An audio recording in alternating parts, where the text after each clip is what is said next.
Greetings, ladies and gentlemen, and welcome to my prediction for the upcoming death battle between Batman Beyond and Spider-Man 2099. In this video, I will cover their backstories, their powers and capabilities, why these characters were paired against each other, and then finally, my prediction for who I think is going to win. For Batman Beyond, I covered the entirety of his animated series, the movie, his crossover events with other DC shows, and his various comic book series. For Spider-Man 2099, I covered the entire run of his original comic, all the other 2099 series in which he made an appearance, his crossover comic with the original Spider-Man, and I covered his reboot comics as well. Also, I did not bother with any of the video games for these characters because, as far as I can tell, none of them are particularly reliable or consistent with the main canon. With this research completed, I have reached a conclusion regarding who is going to win that I am quite confident in. With all that said, let's get into it. First up is Batman Beyond. This story takes place in the hellhole known as Gotham City in the year of 2039. While this place had originally been protected by the Batman, aka Bruce Wayne, time had taken its toll on him, and he was forced to retire. This left Gotham without a Batman, which was something that a woman by the name of Amanda Wallers was not okay with. This woman, notable for founding the Suicide Squad, was always willing to do ethically dubious things in the name of the greater good, and this case was no different. Amanda felt that there needed to be a Batman, so she stole some of Bruce Wayne's DNA and then located a married couple by the name of Warren and Mary McGinnis, who were looking to have a kid. Then, without their knowledge, Amanda had the father injected with a fake flu shot containing nanobots, which then replaced his reproductive genes with Bruce Wayne's. Thus, when they had their kid, who they named Terry McGinnis, little did they know that he was actually the biological son of Batman. But that wasn't the end of Amanda Waller's scheming. She also wanted to recreate Batman's tragic origin story, so she sent an assassin to murder Terry's parents. Luckily, the assassin ended up refusing to do it, but as fate would have it, tragedy would end up at Terry's doorstep one way or another. At the age of 16, his father was murdered by a gang of thugs. Terry was, of course, distraught, but then he discovered some major secrets left behind by his father, which revealed that his murder was actually part of a cover-up for a grander conspiracy. Wanting to get to the bottom of this, Terry took the information to the only person he thought could help, Bruce Wayne himself. You see, as luck would have it, Terry had a run-in with Bruce Wayne just a short time before these events, and by complete luck, Terry also discovered that Bruce was Batman. Terry figured if there was one person who could solve his father's murder, it would be the world's greatest detective. Unfortunately, Bruce wasn't in the hero game anymore, so he just recommended that Terry take the information to the police. Terry was not pleased by this, because he had zero faith in the police to solve the case. So instead of doing that, Terry just stole one of Bruce's high-tech batsuits and went to exact justice himself. Bruce wasn't too pleased about this at first, but he soon realized that Terry was indeed a lot like himself, and that maybe Gotham really did need a Batman once again. As such, he officially hired Terry on as an assistant, while in secret he trained him to become the new Batman. Terry has fought to protect Gotham City ever since. That's Terry's backstory, now let's cover what he can do. Being the son of the most absurdly capable human to ever live has its perks, as Terry can and has excelled in anything he set his mind to. His adoptive parents were both scientists, so Terry has become quite the whiz when it comes to technology. When he first saw the bat suit that he now wears, he was able to deduce its functions just from a glance, and after stealing it, he was able to use it to a surprisingly competent degree, considering that he had no training or instruction in its use. Beyond technology, Terry was also into fighting, and as such, he was a member of his school's wrestling team. In addition, he was a bit of a hooligan growing up, to the point that he actually joined a gang. Thanks to his time there, Terry is quite the capable street fighter. And after he became Batman, he was trained in all the standard Batman stuff, including martial arts, acrobatics, stealth, silent takedowns, detective skills, and various bat weaponry. He's even capable enough to fight and defeat an opponent while blind. At the latest point we see Terry, he has spent 15 years as Batman, giving him plenty of experience and time to master his various Batman skills. Now let's talk arsenal. First and foremost is his batsuit. It may look like your standard superhero outfit, but it's actually a suit of compact mechanized battle armor. While wearing it, Terry's speed is boosted and his strength is multiplied by 10. It also acts like body armor, and is highly resistant to most manner of harm, including fire, electricity, radiation, explosions, cutting weapons, gunfire, and laser fire. It successfully protected him from the bite of a snake man, the bite of a giant monster dog, a fall of several hundred feet, many point-blank grenade explosions, a giant stepping on him, and a bazooka to the chest. And most impressively, one time a villain called Ink collapsed dozens of steel beams on top of Terry, then poured a truckload of liquid cement on top of him, and then dropped the cement truck on top of him. And Terry was back up almost instantly. Oh, and one time he was punched by Superman. So, that's a thing. And should Terry actually be harmed, his suit gives him a pseudo-healing factor, allowing him to recover from injuries at a faster rate. But the Batsuit isn't just armor, it also comes equipped with a whole bunch of fancy equipment. Starting from the top, his cowl comes equipped with a radio for communicating with allies, as well as a high-tech visor that can tell how far away and how fast an enemy is moving. It also grants Terry night vision, infrared vision, ultraviolet vision, and telescopic vision. The telescopic vision is so effective that it can accurately tell the details of someone's outfit from half a mile away. He also has a sonar that uses sound waves to build a three-dimensional map of his surroundings, and can detect enemies through walls. He can also detect radio waves and track them back to their source, and he has an oxygen mask he can use to protect himself from gas or to breathe underwater. The suit also apparently has synaptic controls, and while I'm not entirely sure what that means, I think it's implying that he can control his suit with his thoughts. Moving down, his chest piece can emit an extremely bright flash of light similar to a flashbang grenade, which can be used to blind nearby opponents. On both of his forearms are a pair of extendable blades that can be used as striking weapons and can cut through steel. His forearms also have extendable buzzsaw blades that he can use as melee weapons. And he has glider wings under his arms that can, of course, be used for gliding, but they can also be extended down his arms and used as stabbing weapons. Moving along, his hands have a bunch of unique weaponry all by themselves. They can fire concussive pulse blasts and laser beams, and his wrists have battering dispensers and grappling hook launchers, and said grappling hooks can be electrified to shock foes from a distance. His fingertips have a number of different gadgets, including sensitive listening devices that allow Terry to eavesdrop on conversations happening far away or through walls. He can even detect whether a liquid has drugs in it just by sticking his finger in there. His middle and forefingers can fire lasers directly into the eyes of enemies in order to overload their optical nerves, causing temporary blindness. And he has a device in his finger he uses to hack doors and whatnot. Each finger also comes equipped with a taser that, when fired together, hit with enough juice to take down Killer Croc. Terry can also sprout claws from his fingers, which are useful for climbing and can cut through steel. Also, Terry can emit an electrical shock from his entire body that electrocutes any enemies touching him, or he can just cause his hands to emit electricity, giving his melee attacks an extra kick. In addition, Terry can form energy barriers on his arms to block incoming attacks such as laser fire. In his belt buckle, Terry keeps an extra handheld buzzsaw. Terry has boosters in the soles of his feet, which, when combined with his glider wings, allow for hypersonic flight. In addition, he can magnetize the soles of his feet, allowing him to stand on walls or on ceilings.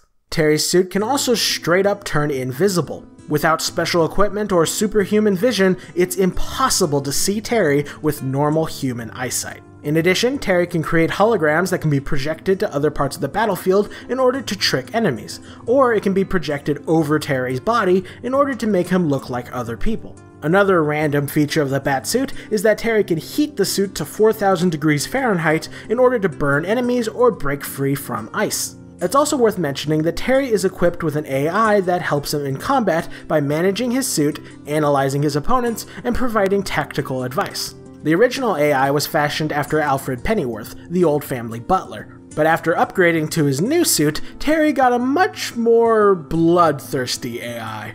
Which is a good segue into discussing Terry's new suit and its AI.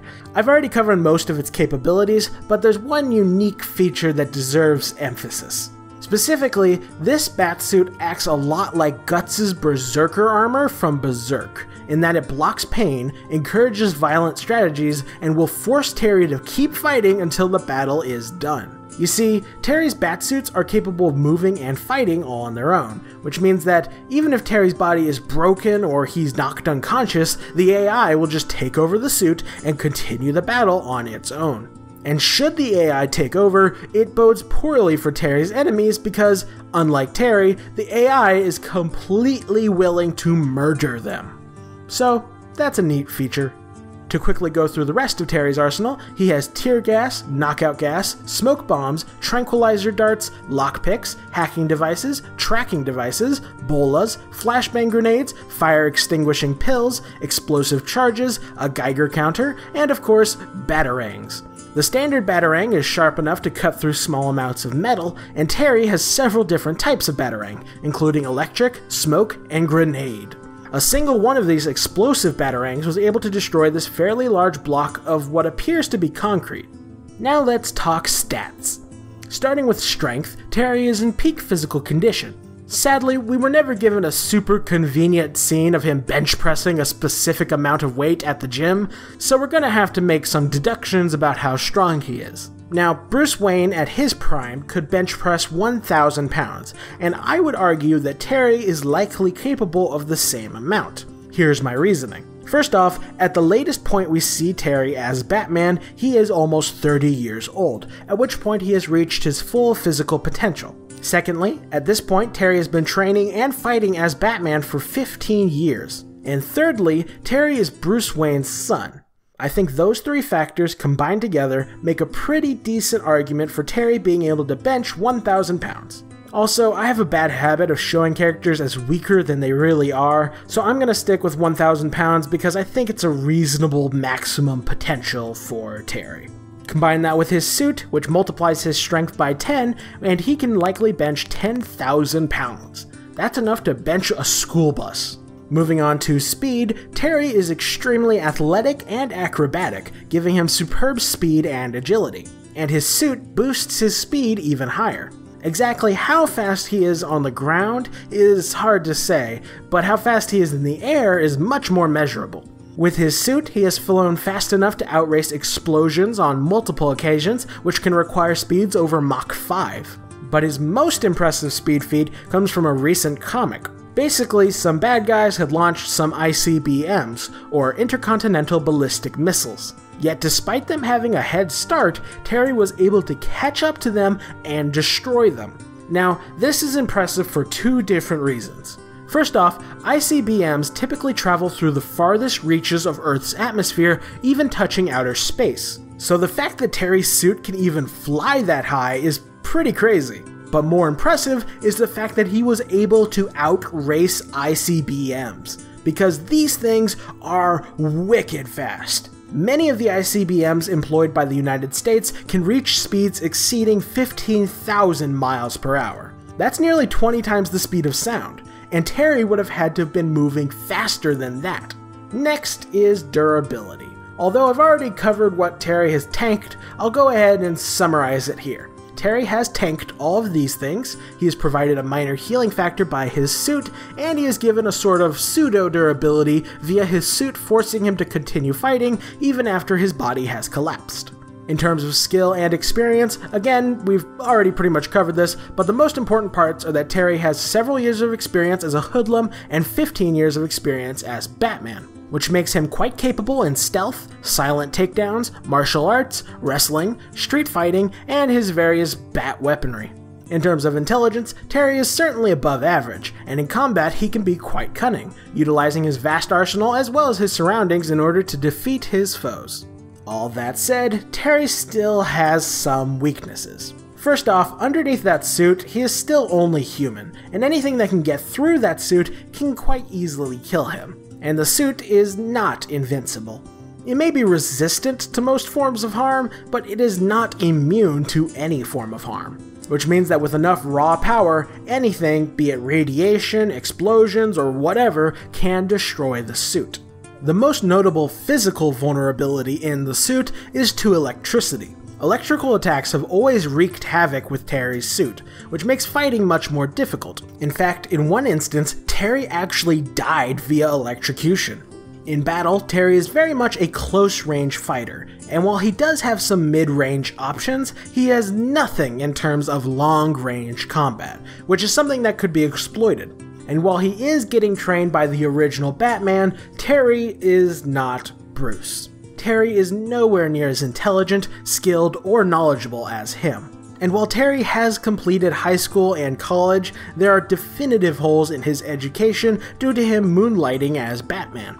And Terry himself has some issues. Most notably, he can be quite hot-headed at times, and he has been known to overtly rely upon the suit. And while his suit is quite powerful, it runs on a limited power supply, and should he run out of that power, many of his suit's more useful functions would become unavailable. Also, his aggressive AI encouraging violent strategies only plays further into Terry's hot-headed nature, and raw aggression rarely works out well as a strategy. Also, while his invisibility makes him undetectable through normal eyesight, he still makes sounds and smells, which is something that someone with enhanced senses could exploit. Also, anyone with ultraviolet or infrared vision can see him easily, and should an opponent land a blow on Terry, it will deactivate the invisibility. And lastly, the suit has a built-in failsafe mechanism that, if activated, would paralyze the suit. This was intended to be used to stop thieves from using the suit for mischief, but it is something that the right opponent could exploit. That's everything I know about Terry. Now for Spider-Man 2099, aka Miguel OHara.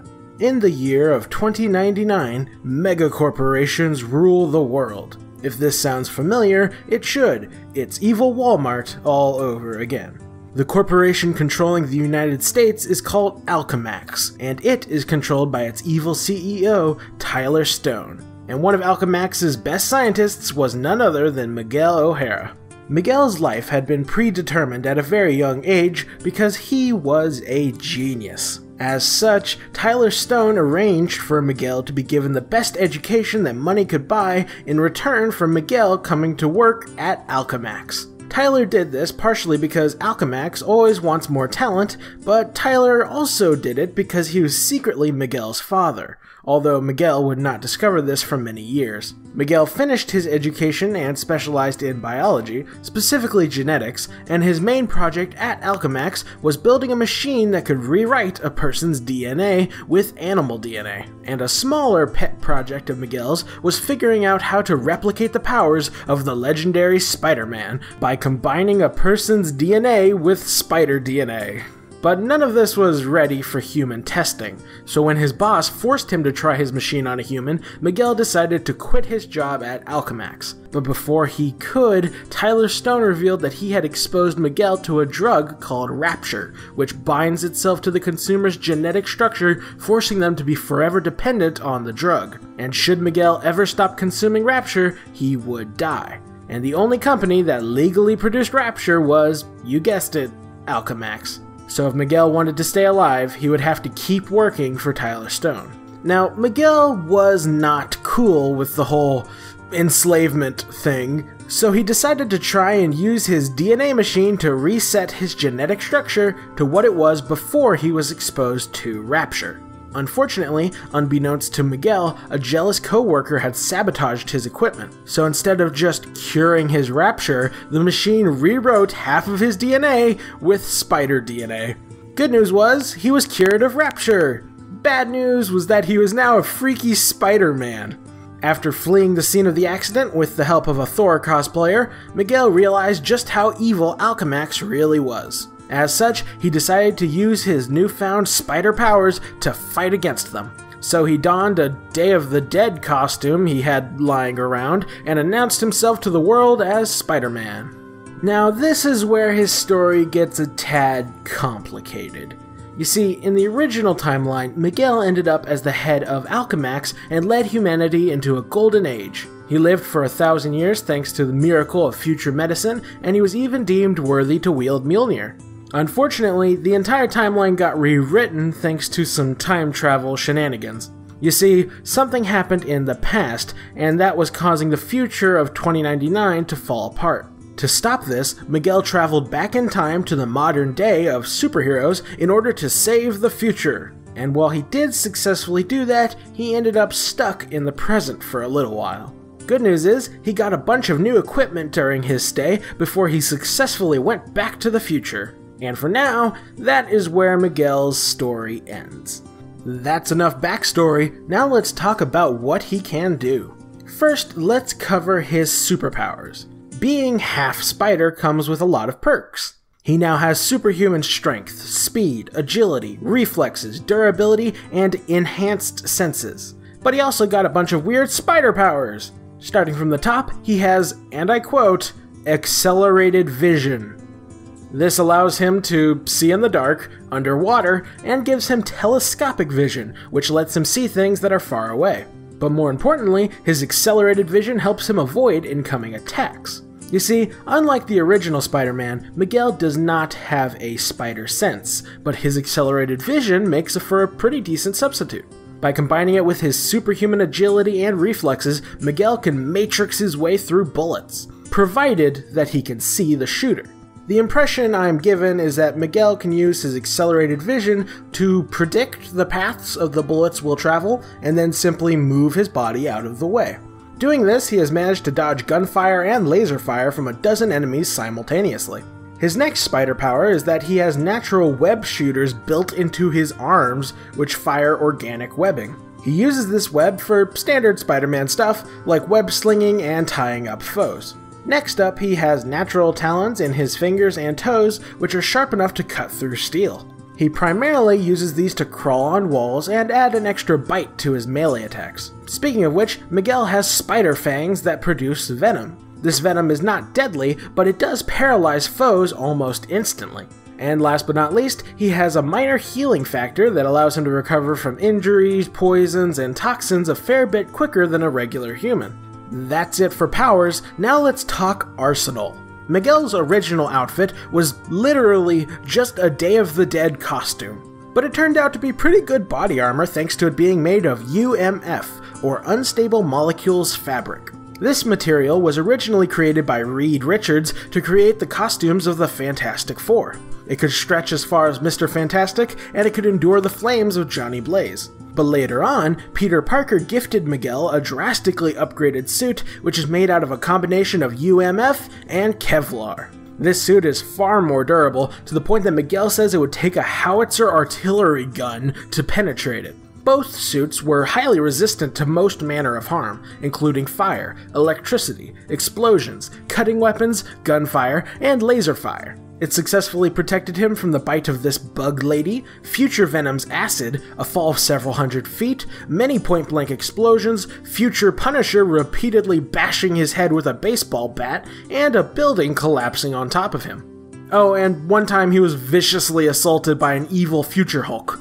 So, that's a thing. But this suit isn't just tough. It comes with a whole bunch of fancy gadgets. Starting from the top, his suit scans his surroundings for complete vicinity readings, and it gives him infrared vision, allowing him to see the heat signatures of enemies through several stories of building. He also comes equipped with a GPS and Wi-Fi. From his wrists, he can launch explosive discs, and under his arms are anti-gravity glider wings. He also has thrusters in his boots, although these only provide short bursts of movement and are only intended to get Miguel into the air so that his glider wings can carry him the rest of the way. Another neat feature of this outfit is that it can enter a chameleon mode, in which Miguel becomes practically invisible. Now's a good time to mention that Miguel has an AI assistant called Lila. Lila was made to look like Marilyn Monroe and is Miguel's eternal companion, helping him in pretty much all aspects of his life. In combat, she helps run his suit, monitors his life signs, and projects holograms. These holograms can be projected at a distance to trick enemies, or she can project them over Miguel in order to make him look like someone else. She has also proven capable of hacking into enemy computer systems. And the last piece of his equipment are spider-themed tracking devices. Now let's talk stats. I will not be doing any scaling of Miguel to Peter Parker, because there really is no reason to. The origin of Miguel's powers is entirely different from Peter's, and while Miguel was trying to recreate the powers of the original Spider-Man, he had next to no knowledge of what Spider-Man could actually do, due to the fact that, in the future, almost all information regarding the modern era was lost due to a major cataclysm. Also, Miguel clearly has entirely different powers from Peter Parker, and if his biology is so different that he develops all these drastically different characteristics and entirely new organs, then there's no reason to think they have comparable strength or speed. In short, I will be judging Miguel based off of his own feats and no one else's. Starting with strength, Miguel is in peak physical condition thanks to his spider powers, and while his strength feats aren't exactly numerous, he does have two pretty good ones in some of his recent comics. The first consisted of Miguel ripping this gun off the top of a tank. Now, as far as I can find, this tank design does not exist in reality, so I instead just focused on finding a tank gun similar in size to the one he lifted, and I found this, the 76mm gun Model 1, which weighs 1,141 pounds. It's worth noting that he lifted this while being electrocuted, so his strength is definitely higher, as shown by the second feat. Here, Miguel picked up and threw this car at an enemy. Now, I don't know anything about cars, but after showing this to someone who does, they judged that this is likely a Ford C Max, which can weigh as much as 3,417 pounds. And he threw this car pretty easily, so his maximum potential is likely higher. Moving on to speed, Miguel is extremely athletic and acrobatic, giving him superb speed and agility. Exactly how fast he is on the ground is hard to say. He has dodged gunfire and laser fire, but dodging has always been iffy in terms of being measurable, which is even more so the case here due to Miguel's accelerated vision giving him an edge. But how fast he is in the air is much more measurable. Miguel primarily flies through his glider wings, and he only uses his feet boosters for takeoff and to give himself a little bit more maneuverability while in flight. In reality, outfits like Miguel's actually exist, and are called wingsuits. There's whole competitions built around racing them. The world record speed for horizontal wingsuit travel is about 247 miles per hour, which is pretty fast all things considered. Next is durability. Although I've already covered what Miguel has tanked, I'll go ahead and summarize it here. Miguel has tanked all of these things, and he has a minor healing factor thanks to his spider powers. In terms of experience, Miguel has spent about 2 or 3 years defending both past and future versions of New York City, from all manner of threats. In terms of intelligence, Miguel is a certified genius, and he has proven quite capable at coming up with effective strategies on the fly. All that said, Miguel still has some weaknesses. First off, underneath that suit, he's not that much more durable than the average human, and pretty much anything that would kill a normal person, such as a bullet to the head, would still kill Miguel. And the suit is not invincible. It may be resistant to most forms of harm, but it's not immune to any form of harm, which means that with enough raw power, anything, be it electricity, explosions, or whatever, can destroy the suit. The most notable physical vulnerability of the suit is to piercing weapons. On the few occasions on which the suit has been damaged, it's usually been through some sort of penetrative attack. In one instance, Miguel actually died via this bug lady stabbing him through the heart. It's also worth pointing out that while his suit can tank a lot of raw force, Miguel cannot, and his suit only softens the blows so much. The protection around his head is particularly laxing. Many enemies have knocked Miguel into unconsciousness just by punching him in the face. In short, you don't need to destroy the suit in order to pop his head like a grape. In battle, Miguel is very much a close-range fighter, and while he does have some mid-range options, he has nothing in terms of long-range combat, which is something that could be exploited. And while Miguel is very intelligent, most of that intelligence is focused on science, specifically biology, which has little to no combat applications. And what is easily one of Miguel's biggest downfalls is that he has no combat training whatsoever. He has not been trained in martial arts, stealth, weaponry, or anything like that. And while he has gotten some skill just through his time fighting crime, now that his timeline's been rewritten, he has only been Spider-Man for at most 3 years, and 8 months of that time were spent entirely away from the superhero business. And Miguel himself is not perfect. Most notably, he has some anger issues, and this has led to him being a tad bloodthirsty at times, and raw aggression rarely works out well as a strategy. A notable physical vulnerability Miguel has is that his eyes are very sensitive to bright light. Something that would blind a normal person for seconds blinds Miguel for minutes, if not hours. Also, Lila, while fairly advanced, isn't the most useful when it comes to combat. Aside from making holograms, she doesn't do all that much in battle, and she only even does the holograms when Miguel tells her to, which is to say that she rarely takes the initiative. Even when Miguel is actively being murdered, Lila rarely intervenes.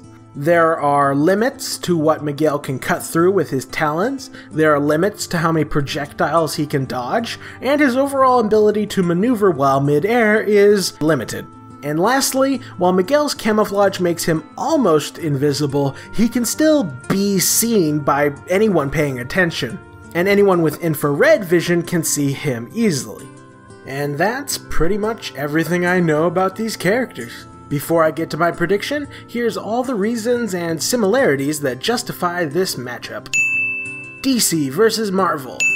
Both characters have engaged in time travel, which makes their timelines super confusing. Both are the secret children of billionaire CEOs. Both have a ton of similar equipment and weaponry. Both have reboot comic series in which they get some badass new outfits. Both are future versions of their respective characters. Both have a history of being hot-headed, and Batman and Spider-Man have a lot in common, enough so that they had a death battle in the past. That's all the justifications. Now let's get to my prediction. I think the winner of this death battle will be Batman Beyond. In the grand scheme of death battle, this is actually a very even match. Certainly more so than its predecessor. That said, it is also a very clear-cut win for Terry, at least as far as I can tell. He definitively comes out ahead in almost every category, and the few advantages I could find for Miguel just don't add up to much. Let's get right into it. First, strength.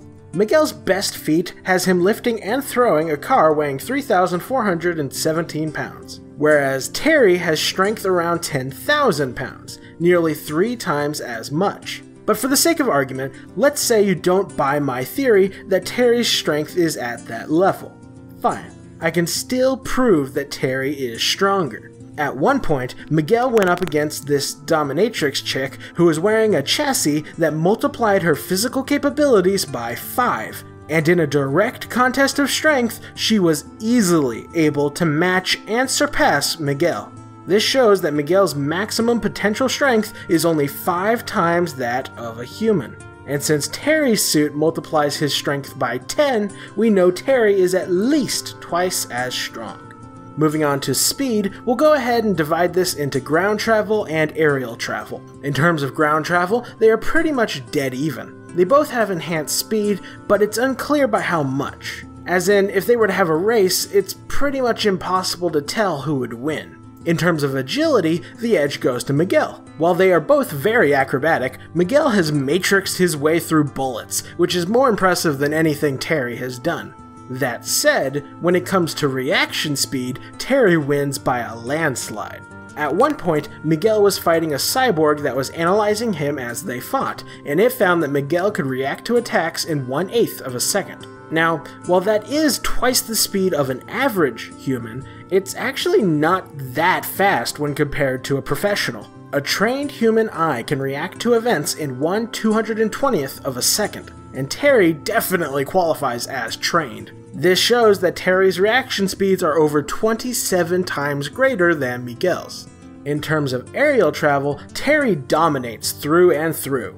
Miguel's top flight speed is 247 miles per hour, whereas Terry's top flight speed is over 15,000 miles per hour. That's over 8 times faster than a bullet and over 60 times faster than Miguel.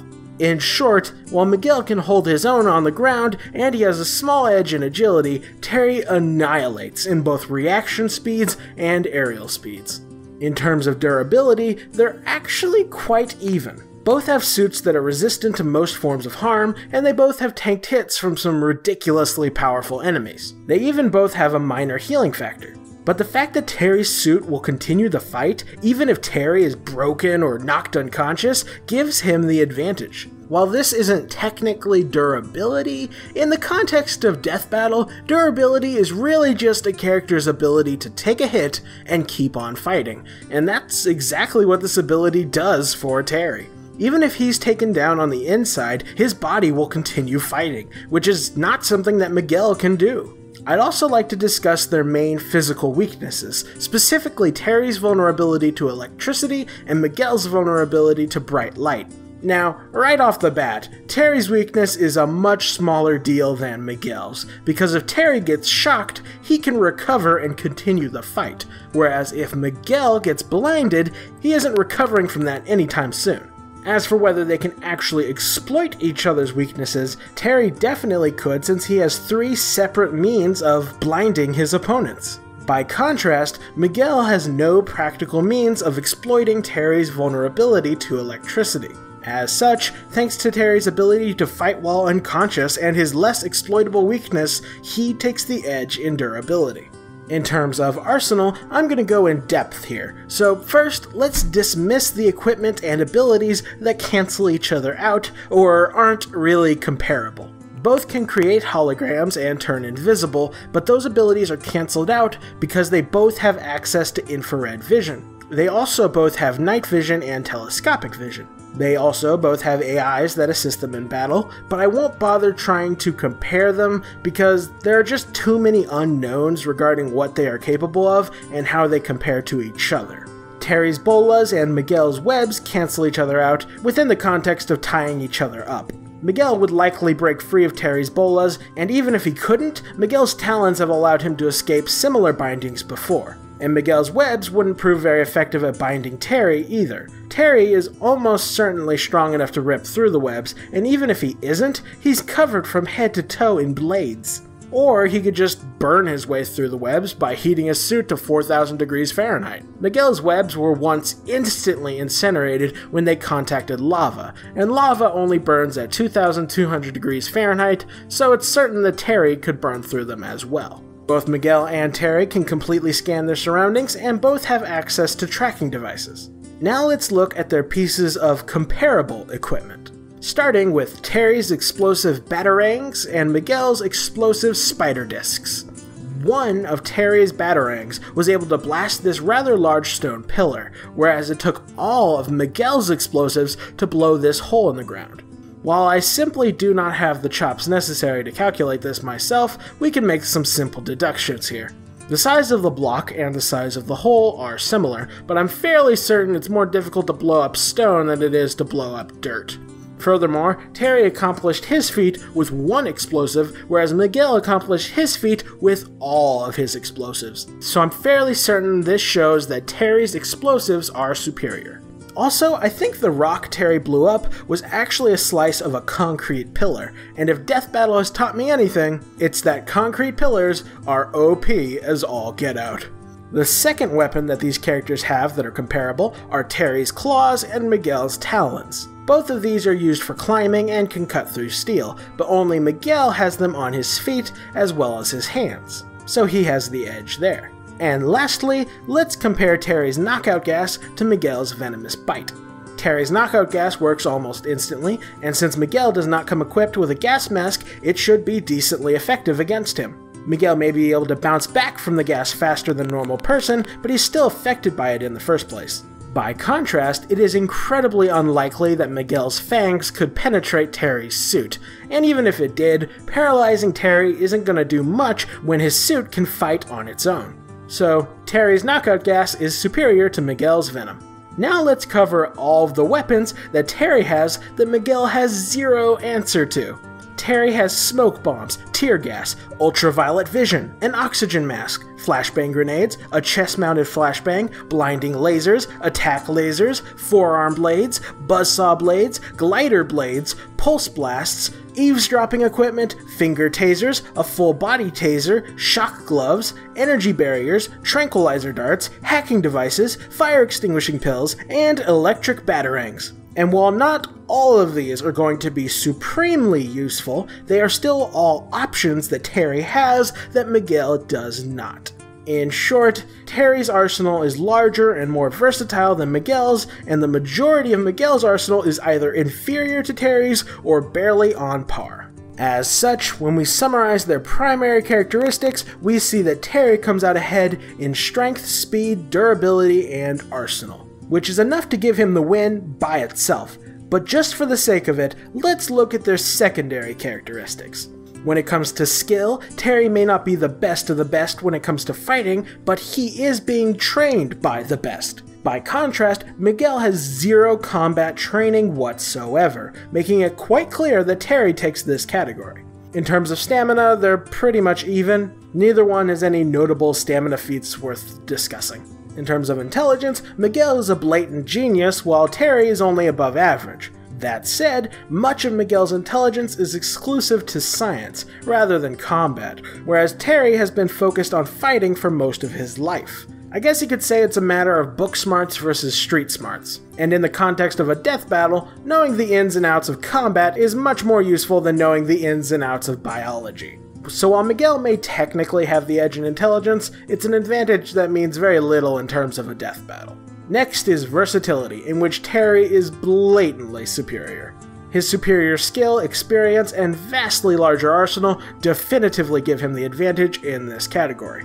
And last but not least is mobility. While they both have multiple means of ground and air travel, Terry's superior maneuverability and speed while in the air not only give him the edge in mobility, but also give him complete control of the battlefield. In grand summary, Miguel has a small edge in agility, some talons on his feet, and a higher IQ, whereas Terry has the clear advantage in strength, speed, durability, weaponry, skill, versatility, and mobility. With so many advantages piling up, I honestly cannot see Miguel winning this fight. As such, I am about 80% certain that Batman Beyond is going to win this death battle. Now for my Devil's Advocate section, in which I discuss what could potentially result in Miguel's victory. What is easily my biggest concern for Terry is that I am biased in his favor. I like him and his series a lot more than I like Miguel and his series. As such, it is possible that this bias caused me to oversell Terry while underselling Miguel. Another thing that may lend itself to Miguel's victory is his durability. He really has tanked some crazy hits, and it doesn't matter how many advantages Terry has if he can't kill Miguel. Also, I was unable to get my hands on the most recent Marvel Comics encyclopedia, and it's possible that Spider-Man 2099's entry says something like, "Miguel is just as strong as the original Spider-Man," which would be really useful to Miguel since the original Spider-Man could hold up tens of thousands of tons. And lastly, it's possible that Lila is more useful than I give her credit for. And that's all of the advantages that I could theoretically see ending up in Miguel's favor. Honestly, even if Miguel gets all of that, I still feel like Terry would come out on top.